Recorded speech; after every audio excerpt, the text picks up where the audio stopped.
Hey everybody, Tom Barnes, stories from the 78. And if you're of a certain age, you know the phrase meet me in Uptown. That's because you might have followed the Mighty Blue Kings back in the day, 24 years ago, 25 years ago. Mighty Blue Kings owned the near north side of Chicago, playing at the Green Mill and other clubs all around the city. I have Ross Bond, singer of said Mighty Blue Kings. What's up, man? How you doing? Hey man, how are you? Good to see you. Good to see you. Long time no talk. And I think the last time I saw you, you and the band were back in town playing a Christmas show Yeah, at the Green Mill, the famous Green Mill right there up on Lawrence and Broadway, man. And you guys are coming back. yeah. We were doing. I think last time I saw you, we did a couple spots. We were doing some around town, but yeah, I've been doing kind of an annual get together at the Green Mill. That it's something I look forward to every year. Just doing you do a Friday, Saturday, get guys together, and we have a real good time. It's I hope everybody is able to join us for that. So run through real quick the dates and times that you're going to be playing at the Uptown. It's a Christmas show, Yeah, and you guys and that celebrates the Christmas album that you yeah, guys put out 24, 23 years ago. yeah. You Some, say so. some You say, but yeah, it is December 6th and 7th. That's Friday, Mhm. Saturday night, and I believe we go 8 to 12. So we're doing like um, the full nights, just us. No openers or anything. So if you're familiar with the Blue Kings and the Green Mill, it holds true. It holds true. Absolutely. It is a celebration. You're baptized in sweat and energy. For sure. It's funny. Dave Gemolo, the owner there. I mean, he's just Yeah. like, man, I need my club like this. Because it's a departure from what the mill typically is. As a it's a jazz venue, and typically you go and have a cocktail, sit and listen to music, and this is the same thing, but we kind of encourage people to participate. So it doesn't fall short of that at all. Right. Thinking back to one of your live albums with the Blue Kings, and I think it's called. Is it Meet Me at the Green Mill, or is it Live at Meet, the Green Mill? meet me uptown. Meet Me Uptown. Thank you. Yeah. But yes, you can hear the crowd participating, and if anybody's ever been inside the Green Mill, I mean, it's a cozy spot. So So we did. you need them to participate. You might be crossing the two because we did Meet Me in Uptown. That was a studio album that we did. That was our debut release that we did. That was like Mhm. five, and then a few albums later, I think it was album three. We did a live album. That was from the Metro, Oh, and my bad. yeah, that's okay. It was a live album. It was from the Metro, and I think our biggest thing, for me, especially like doing festivals and large venues, was it was fun, but I always tried to bring that essence of a club like the Mill wherever we played. I mean, we played to, in festivals where we did Milwaukee Fest. I mean, it was like 10,000 people. We're trying Oh to yeah. create a small club vibe, and I think that's what the energy we try to convey. So I really like, especially the type of music we play. It's conducive for a small venue, for a small club. So if you haven't seen the band in that setting, man, I encourage you, come on out. It's a good time. And the band lineup is phenomenal. Just a great group of musicians, great group of guys. So it's a lot of fun. Yeah, you guys have you've been around for a while and you kind of did your own thing for a little while, and you've had some interchangeable members come in and out Yeah, of the band, yeah, so like our talk about the band, like if you would, just from the beginning maybe, and then we can kind of just morph a little bit forward, sure. like the original lineup of the Blue Kings. How did that all come about, back in the, and this is what, probably the late 90s was when you This guys really started to play? around '95 that we did this, and it was Jimmy Sutton and I, had a mutual friend introduce us to each other, and he was kind of, on, one side of the city playing.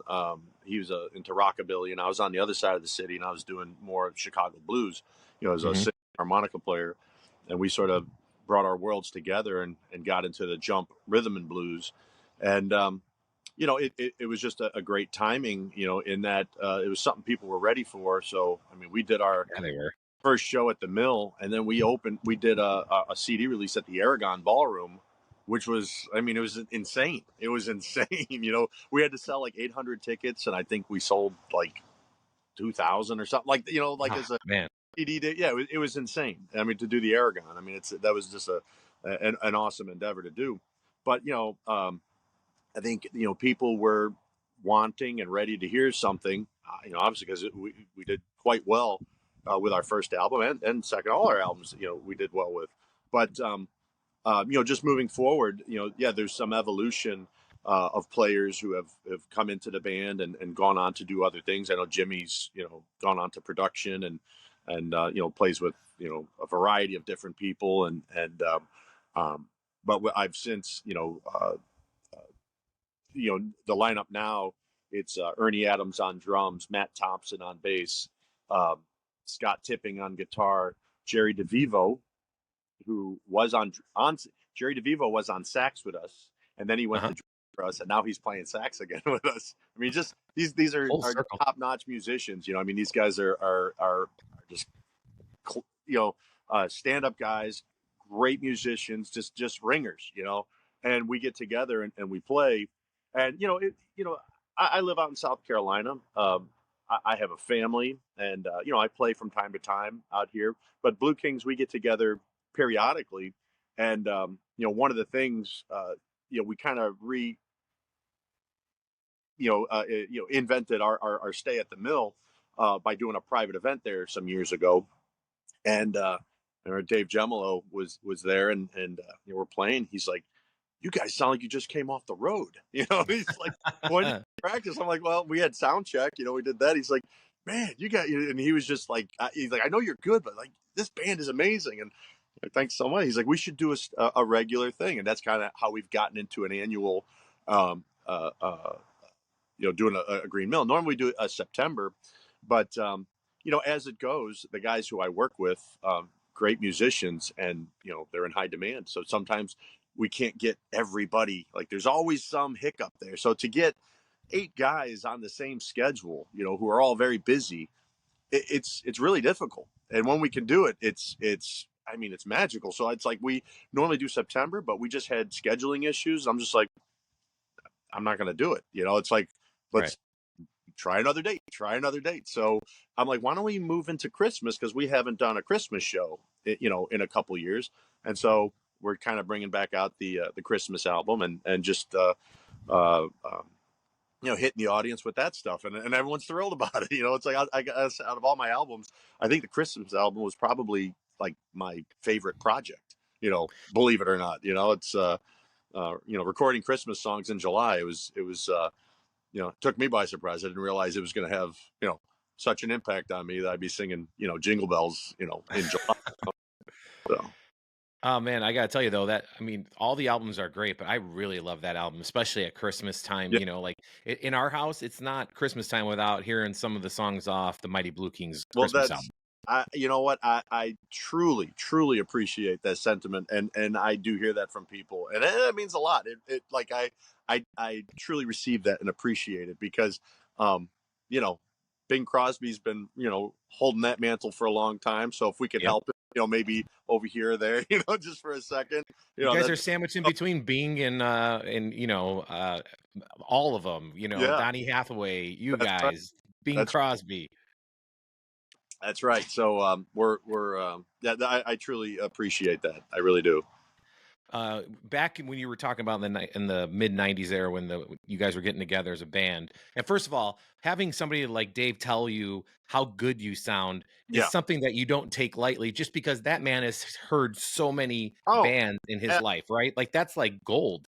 absolutely, absolutely. And I mean, Dave was behind us from the get go. I know Jimmy worked with Dave a lot. Dave owned a few clubs in Chicago, and Jimmy's band was playing there. And we got together.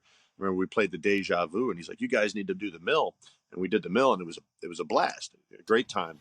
And he was there with us when we did the Aragon. Kind of helped put that together. He was selling Wow. tickets at the bar and stuff like that. So he's been through the stages of the band, in some form or another. But yeah, definitely his stamp of approval is always appreciated. Dave's he's a man's man. I'll say that. Yeah.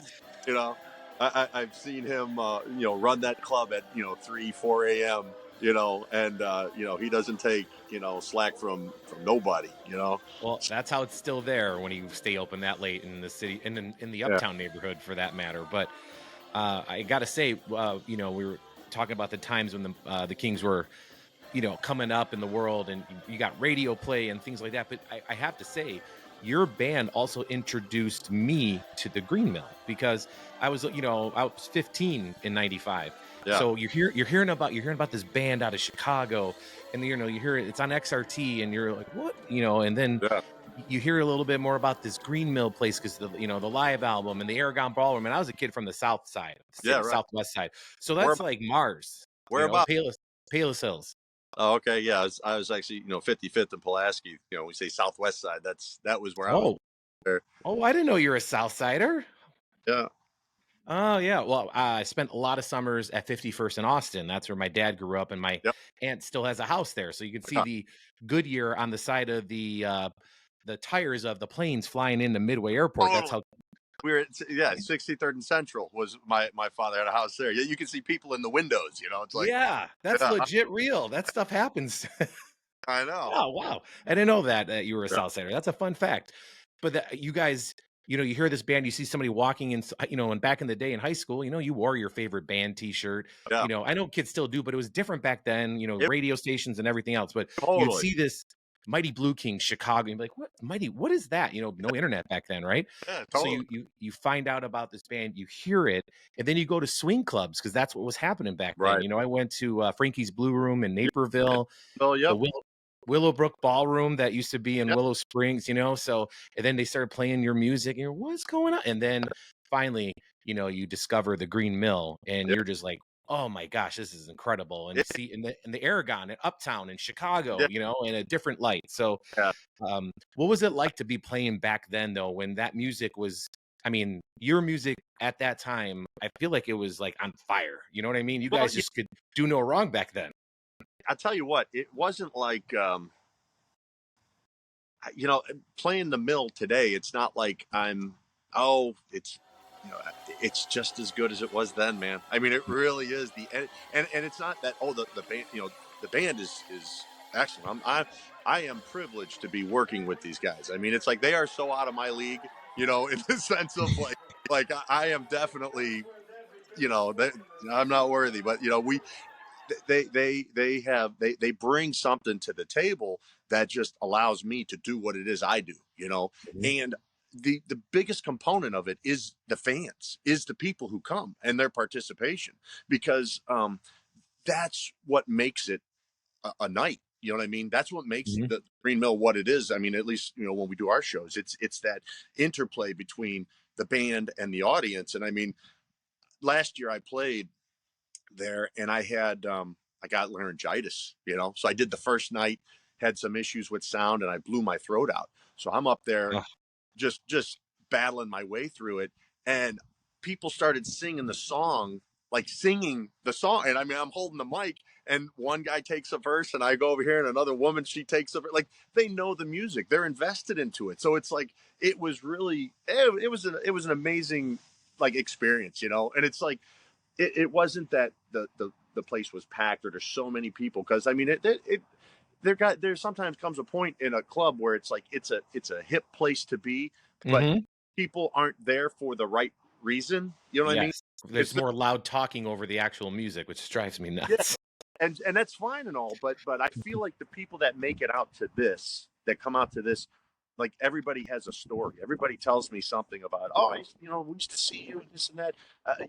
In fact, the private event we did was because the guy, his wife, his girlfriend at the time, brought him to the event, or brought him to the Green Mill to see us play. She's like, "Oh, the Green Mill, it's a great place. Come check it out." And we were playing, and he said that was the night that he realized this is going to be my wife. So it Wow, was, that's great. yeah. Yeah, and it was that. I mean, we're talking. This is 1997. You know what I mean? So it's like, so he had a party. It was like her 50th birthday. So he did it at the mill and wanted us to play it. So that's kind of what brought all this, back to to where we are now. But um, just when people coming out and hearing stories, I have young people come up to me and say, "Oh, my mom used to come see you guys when you played at U of I, or we used to play the mill. She would come see you, and this kid's now like 22, Uh-huh. and he's coming out to see us. So, I mean, it's like the people had kids, the kids are off to college, and they're coming back out again and reliving 1995, 96, so to speak, but it's not throwback. I mean, it's so relevant, and I just feel like people are there having a good time, and it's just as impactful today as I feel it was then. Yeah, and it's just refreshing to hear that kind of music, the horns. I mean, Yeah. you're not giving yourself a credit, man. You have some golden pipes there, my friend. So Well, have your voice over those horns yeah. and just in the string. I mean, man, it is. If you ever get anybody listening to this, if you have a chance to go to the Green Mill, go to the Green Mill. Yeah. But you get to go see a great musical act, specifically the Mighty Blue Kings at the Green Mill. That is such a Chicago thing to do at Yeah. Christmas time or any time for that matter. But that's like a bucket list Chicago thing to do. For Like sure. New York's got their things, LA, that is very Chicago. Yeah. And you guys, Actually, just to see the uptown, go to the mill, get yourself a martini. I mean, they don't make them like that anywhere else. It's like the martinis at the mill. You'll have a good time. yeah, and for people to get tickets and all that stuff, what's the best way for them to go? So I think I just read that it's kind of old school to get it, tickets, right?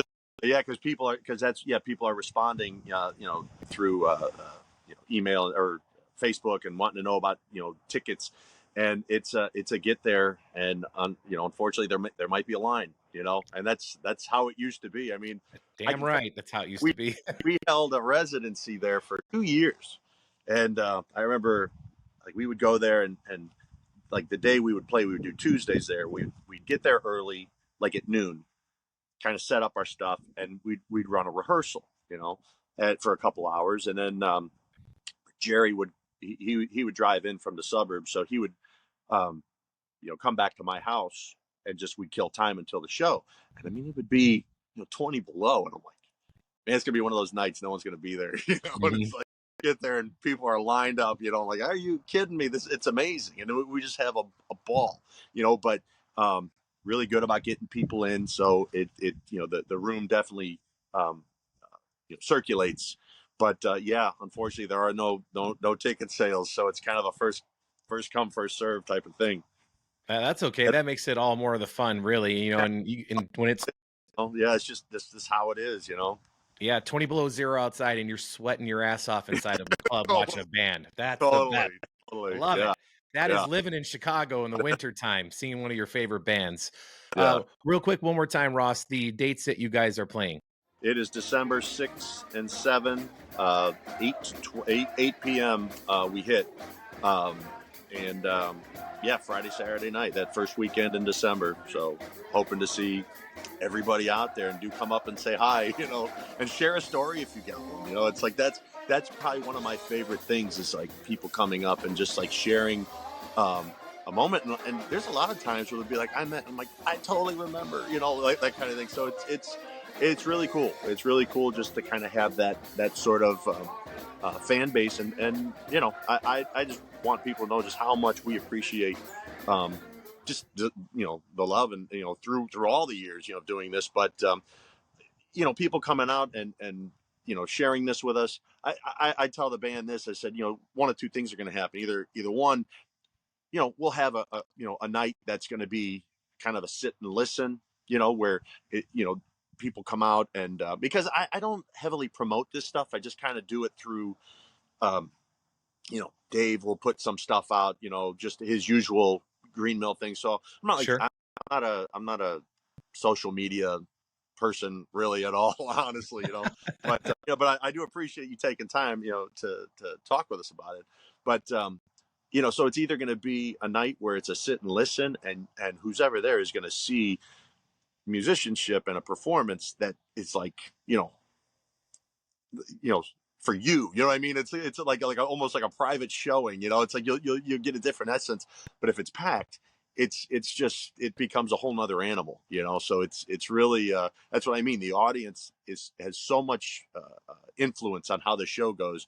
I'm just anxious to get out and see my friends. Yeah, I have faith in my fellow Chicagoans, Oh especially the diehards. They'll come yeah, out and you might the first we might take a minute to warm up, but because everybody's a little bit older than they used to be, yeah, right? right, You yeah, get loosened up a little bit, the alcohol totally, starts flowing a little bit, you start remembering why you love this music, yeah, yeah, and then that's that beat of sweat. And all of a yeah, sudden you're like, it's on, man, let's go. Have a good time and right. start singing and joining in. So, and that's the whole part of it, right? That's rock and roll, that's music. It is rock and roll, man. It truly is, and that's what we bring there. Like I said, Dave said one thing, man, I like seeing my club like this. You know, it's just kind of everybody's. I mean, seriously, sweating, energy, and it's just a good vibe, just a good vibe.